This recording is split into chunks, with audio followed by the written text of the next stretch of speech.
जय मसीह। मेरे प्यारे दर्शकों, मेरे इस वीडियो में फिर से आपका स्वागत है।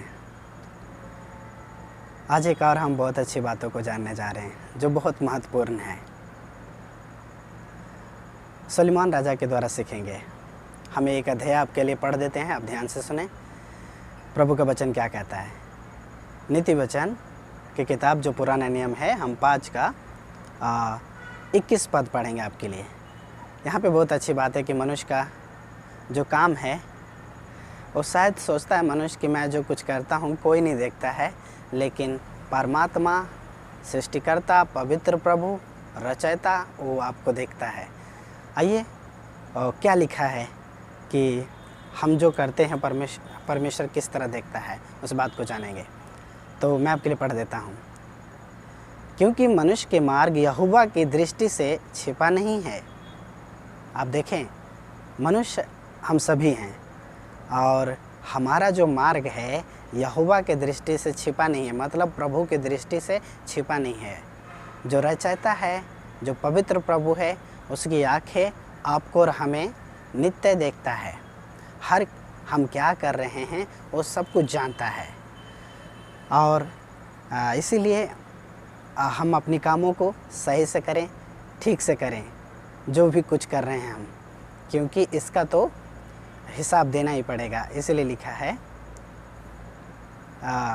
आगे एक बात और लिखेंगे, क्योंकि मनुष्य का मार्ग यहोवा की दृष्टि से छिपा नहीं है और वह उसके सब मार्गों पर ध्यान करता है।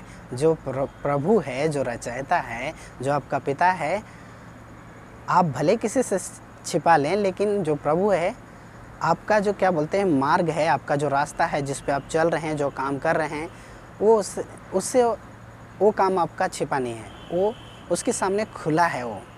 वो सब कुछ जानता है। इसलिए हम अपने कामों को ठीक से करें।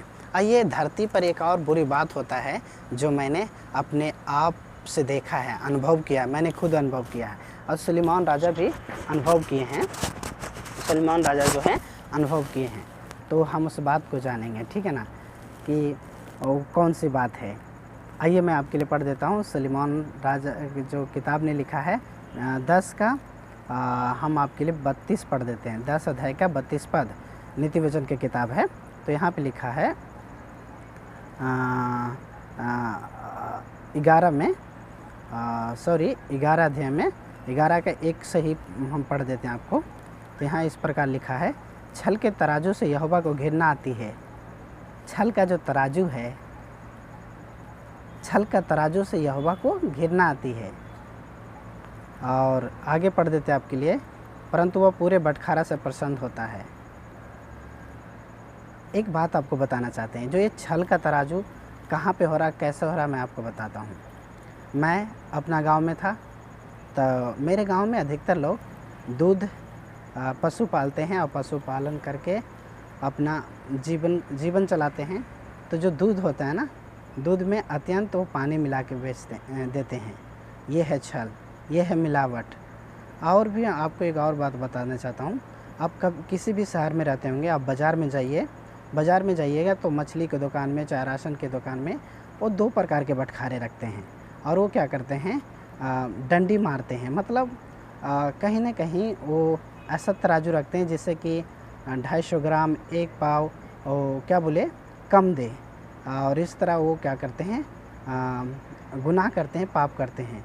तो आम इंसान को जो लगता है कि ये कोई अपराध नहीं है, कोई पाप नहीं है, लेकिन जो आपका प्रभु है, जो आपका रचयिता है, वो इन बातों से घृणा करता है। उसको सख्त घृणा है इस बातों से। इसे लिखा है, छल के तराजू से यहोवा को घृणा आती है। जो लोग मिलावट के काम करते हैं, जो लोग वजन में कम करते हैं, तौलने में कम करते हैं, हेर फेर करते हैं, उससे यहोवा क्या करता है, घृणा करता है। और लिखा है वह, परंतु वह पूरे बटखारा से प्रसन्न होता है।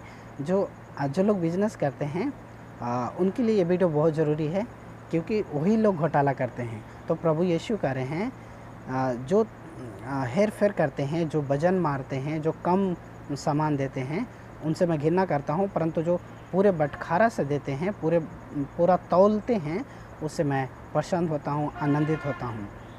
तो मेरे प्रिय सुलेमान राजा बता रहा है, ये भी एक अपराध है जिससे हमें बचना है, बहुत बुरा अपराध है।